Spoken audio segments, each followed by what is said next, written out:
যে শ্রীলঙ্কার মধ্যে রাস্তার মধ্যে হাঁটতেছি, হঠাৎ করে এই ভাই কইতেছে বাইকের ছবি তুলে দিবেন। কথাতে বোঝা গেছে যে বাংলাদেশি। পরে জিজ্ঞেস গেলাম কোন দেশে, বাংলাদেশ। ভাই আমার মতো বাংলাদেশি ঘুরতে এসেছে শ্রীলঙ্কা। ভাই কেমন লাগতেছে শ্রীলঙ্কা? জি, বহুত ভালো লাগতেছে। দেশটা খুব সুন্দর দেশ, ওই শান্তিপ্রিয় দেশ। আপনি কই থেকে আইছেন? আমি আছি ওমান মাস্কেট থেকে। ওমান থেকে আইছে, আর আমি আইছি কাতার থেকে। আসলে এই যে শ্রীলঙ্কা কিন্তু গরিব দেশ মনে করি, কিন্তু বাস্তবে কিন্তু বাংলাদেশের থেকে অনেক সুন্দর। সুন্দর সুন্দর দেশ, ভালো দেশ। ফুল গাছ লাগাইল, রাস্তাঘাট ক্লিয়ার। কত পরিষ্কার দেশ, দেশও বহুত ভালো। তো হাঁটবেন সামনে, আইন হাঁটি দি ভাই। বাংলাদেশি ভাই সাথে দেওয়া হয়েছে, খাওয়া দাওয়া তো ঠিকঠাক মতো হয়নি বাংলা খাবার? অবশ্যই অবশ্যই, খাওয়া দাওয়া বরাবর হয়, ঠিক আছে।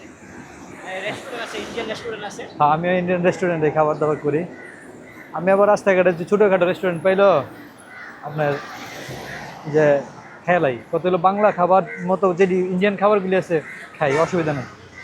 তবে শ্রীলঙ্কান কিন্তু অনেক সুন্দর। আপনার কাছে মনে হতেছে? আপনি গতকালকে আসছেন? গতকালকে?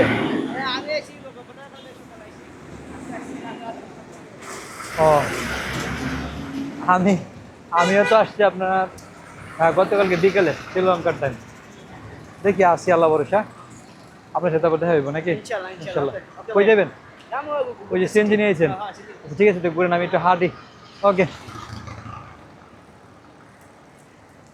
তো বাংলাদেশি ভাইয়ের সাথে হঠাৎ করে দেখা আছে, অনেক বাংলাদেশি ঢুকছে। আমি যখন এয়ারপোর্টে ছিলাম তখন দেখছি অনেক বাংলাদেশ, বুঝছেন, এই শ্রীলঙ্কা ঘুরতে আসে। আর ঘোরার মতো জায়গায় ঘুরতে আসার কথাই, কারণ সব পরিপাটি গুছানো করা। পিছনে পুলিশের একটা মোটর সাইকেল, পুলিশের পোশাকটা আগের, আমরা বাংলাদেশে আগের যে খাকি কালার ছিল, খাকি কালারের মতো। ফুল গাছ দেখছেন? ফুল গাছ বা পাতাবাহার গাছ, যাই বলেন না গেলে, এগুলি সুন্দর রাস্তাঘাটের সিস্টেম, নিয়ম কারণ। এই আমার পিছনে ইয়ার টাওয়ারটা, আমি এখান থেকে হাইটে আসছি।